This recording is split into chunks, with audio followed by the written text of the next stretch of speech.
I want you to create a Google Sheet table with 3 columns and 6 rows. I'm gonna write that in. And once we write that in, you're gonna see that it's actually gonna create an actual column from Google Sheets. And look at that. How incredible. And you can actually export this to your actual Sheets design. Okay, it's gonna open up Sheets, it's gonna export everything. You know, how incredible is that?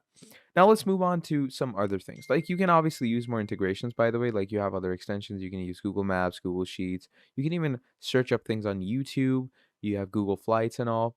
Like one last thing that I'd like to show you is the YouTube aspect. We're gonna write, what is the most disliked YouTube video?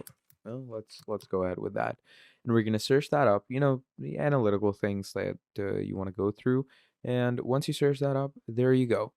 So it's actually going to give you a whole analytic. So it's going to say, you know, YouTube Rewind with the most dislikes. Then you have these all down here that keep going on with even more dislikes. So, you know, you get the basic point.